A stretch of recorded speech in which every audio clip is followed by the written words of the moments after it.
Hello and welcome to the first card reveal video, I guess, that we'll be doing. So a bunch of cards have, of course, come out on the Shadowverse Twitter, along with one from one of the YouTube videos recently that Shadowverse Twitter hasn't quite put up yet. So we're going to include that because it's still an official translation from them, and I'm sure the image will be up anytime soon. I'll also be leaving a link to a Twitter account that's posting all the leaks, including the Japanese ones, not so much leaks, but just Japanese promotions that other channels and things have got that have gone up, so you can check those out. They're going to be unofficial translations, of course, for the English versions, but that's going to be fine for now, and when they come out in English I will be showing them off, so be sure to check that out if you get a chance, because it's definitely worth it if you want to keep right up to date with what cards are coming. Otherwise, kicking us off, we have Barkeep, a 3-drop 2/3 bronze card for neutral. Pretty straightforward stat line, not a bad one at all. And then it's, of course, fanfare is if your leader's defense is less than your opponent's, deal 2 damage to the enemy leader. Something Blood could definitely take advantage of, and I believe Blood even had a card that did this. I believe it was Succubus or something like that. And honestly, if every craft can use this, it could be a nice way to deal just a little bit of damage, especially in the early game. So maybe aggro decks could take advantage of this, maybe a little bit. So be interesting to see, but it's a pretty average bronze card. Then we have Edict of Truth, a 7-drop gold for Runecraft. Definitely seems to be an Omen type support card, considering it is, of course, a Truth card.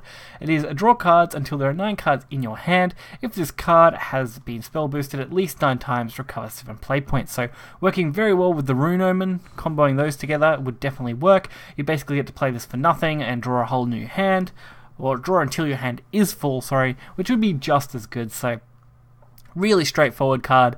Pretty simple idea, and I think it's definitely got some use, although I think it's probably going to be too slow in the current meta, so maybe if we do have a huge meta shift it might be possible, but definitely one I wouldn't mind testing out, and I think the animated card would look pretty sweet looking at this artwork.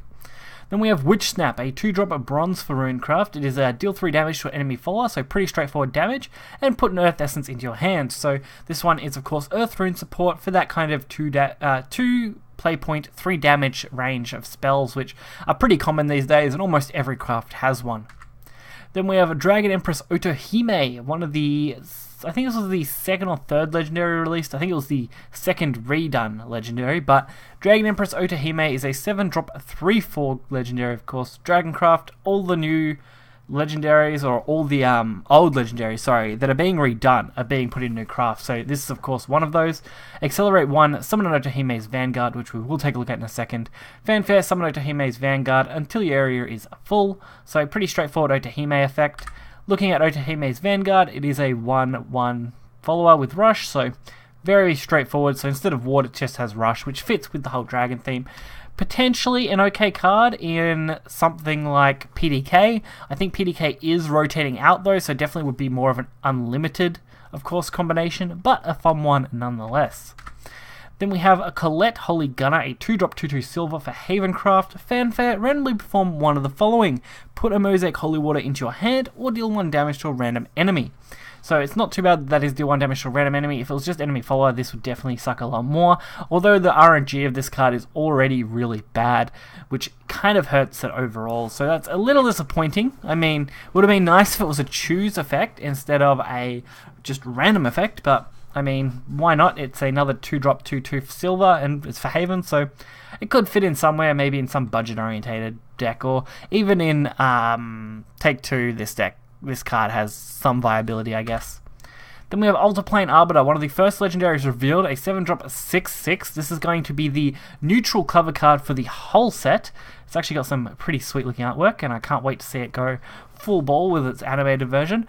Fanfare, randomly put 2 different basic cards from the enemy leader's class into your hand. Subtract 3 from their cost. So this does have a lot of options.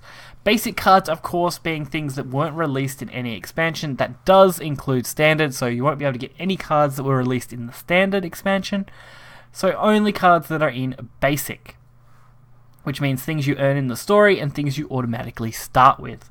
So very generic cards, very simple cards. Subtract 3 is a nice thing, but definitely a card that's too random and too slow to really see any massive play, I think. So that's just my opinion on the card. It's definitely not overpowered. It's definitely a lesser powered legendary. I reckon this could have been a gold, maybe with a subtract 2 instead of 3 for a gold, but that maybe would have been it. Otherwise, I think it's just a very simple effect for what's the cover legendary of this set? I mean, it makes sense. They want to put other cards in other crafts, so it fits the theme. It's just, it doesn't feel good, at least in my opinion. Then we have Aether of the Warrior Wing. So this one is, of course, Aether's redone card, and it is Swordcraft. It is a 3-drop 2/3 fanfare. Randomly put one of the highest cost Swordcraft followers that costs X play points or less from your deck into your hand. X equals the total number of play point orbs plus 1. So this one is actually pretty decent. Any card you play will automatically be higher. So if you play this on 3, you will guarantee to get a Swordcraft follower, as long as it's in your deck, of course, that is 4 play points, and that is actually perfect. It's actually a really nice card. I think this has a lot of chances, and its Evo gives plus 1 health to every other allied follower, so definitely a bonus. The Evo effect obviously isn't that key. Normal Aether was doing that already, but considering how cheap this is, it is a commander which plays into the commander synergies, and it does automatically tutor you out a card, which you can pretty much guarantee what you want due to the fact that it is a very situational tutor, so it's going to definitely be a strong card in Sword, and I can definitely see every deck trying to fit it in. Then we have Palla, Student Teacher, a 4-drop 3/3 Runecraft Mysteria card. Mysteria is always important. 4-drop 3/3 we'll start with is very average for a silver card, very kind of generic. It does have fanfare. Put a burgering. I'm really bad at pronouncing that. Someone please fix that in the comments. But genius into your hand. Evolve Spectron from the cost of a Mysteria card in your hand. So the big thing is, of course, looking right at this, going to be the Evolve. The Evolve on this card basically means you can drop End Sorcery earlier than you normally would. Whether that's once or twice earlier, so this could potentially get End Sorcery for 7 if you've got an insane hand and you can play it off really well.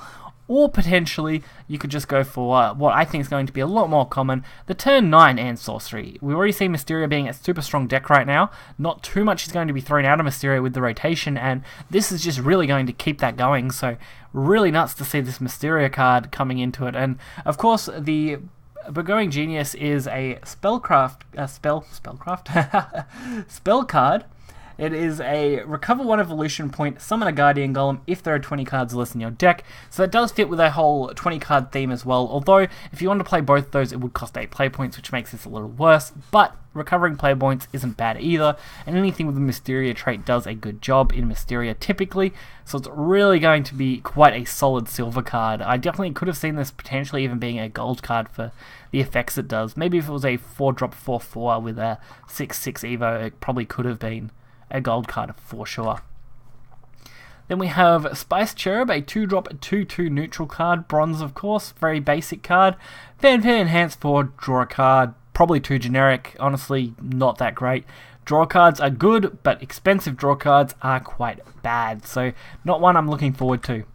Then we have Arian, so this is an 8-drop 5/5 bronze for Bloodcraft, accelerate 3, deal 1 damage to all enemies, fanfare, deal 2 damage to all enemies. So this is basically just some way to deal damage, which isn't a bad thing. Blood getting some decent board clears for once. I don't enjoy the fact that it's an 8-drop, I think that might kill it off a little bit, but being an Accelerate 3, deal 1 to all enemies is actually fairly decent, and as an Accelerate card, I think that's going to do reasonably well. For a bronze card, that is, of course. You've got to remember, this is a bronze card, so I am assessing it as such. It's probably not going to hold up to some of the silvers and stuff, but as far as bronze cards go, this is quite powerful for a bronze. Then we have a Liam, Master of Puppets. I expected to see him sometime soon, after we did get, of course, Orthreus and all the other kind of cards, and Zwei, and all of that. So this is a 4-drop, 3/4, gold Warcraft card. It really couldn't have went anywhere else. Fanfare, put a puppet in your hand. Pretty generic. Evolve though. Evolve, put a Zwei Murderous Puppet into your hand and subtract 1 from its cost. So Zwei Murderous Puppet is the 3/1 rush gold that basically allows you to pretty much clear things without taking damage. So it attacks first, so you can potentially deal 6 damage to something very easily, and having the subtracted cost is definitely a nice bonus. So nice to see that Liam is coming into this. And bonus fact, Liam also killed Noah's family, basically. Turned them into puppets, so pretty messed up. Then we have Forest Defender, 5-drop, 4/5 silver card. Obviously it is a Forest Craft card. Forest Defender, you really couldn't name that any better. Whenever this follower attacks or defense is increased, whenever this follower's attack or defense is increased by a spell or effect, deal 2 damage to all enemy followers. So that is a pretty hefty card, I'll be honest. Anytime you buff it, deals 2 damage to all enemy followers. So this could be a potential like game-changing board clear when it comes to Forest. Definitely a more control-orientated card, but one I would love to see get some play, especially with that nice-looking artwork. Then we have a Battlefield Inquisitor, a 9-drop 5/5 silver for Havencraft. Accelerate 5, destroy an enemy follower or amulet. Fanfare, destroy an enemy follower or amulet. So pretty much just the same generic effect whether you play it for 5 or 9, but of course with 9 you get a body, so it's effectively a 4-drop 5/5 body for the same effect, which isn't necessarily a bad thing, so definitely a pretty solid card, and Havencraft having another way to get rid of amulets and followers isn't really too bad for them, but definitely is a little more, I'd say, clunky, just because of the fanfare being attached to the 9-drop as a body, so the Excel is what you'll primarily be using. Then we have Insane Dark Elf, a 3-drop 4/1 and bronze for Forestcraft. Rush, Fanfare, Enhance 6, gain +3/+3. Whenever this follower attacks an enemy follower, put a fairy into your hand, and then of course that carries over for the Evolve effect, so that is actually fairly decent. It's a cheap way to remove pretty high standard followers pretty easily. I mean, a 3-drop Rush is pretty good, and even with the Enhance it's going to get a fairly decent body to use, so definitely not a bad card when it comes to that. This could definitely work in some more aggro tempo based Forest decks.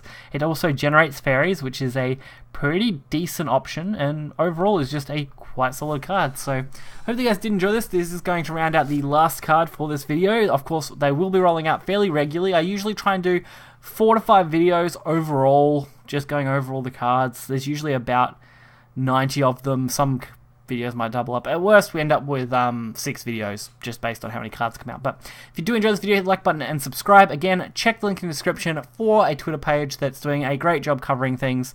I've been following it and retweeting it for a little bit now, and it's doing a good job, and hopefully that will keep up, and that will be quite nice, and we'll be able to see all the cards coming from Japan and everything before we get the official English drops, and then you'll be able to see them here. So until next time, hit the like button, subscribe, make sure to keep up with all the news, and see ya.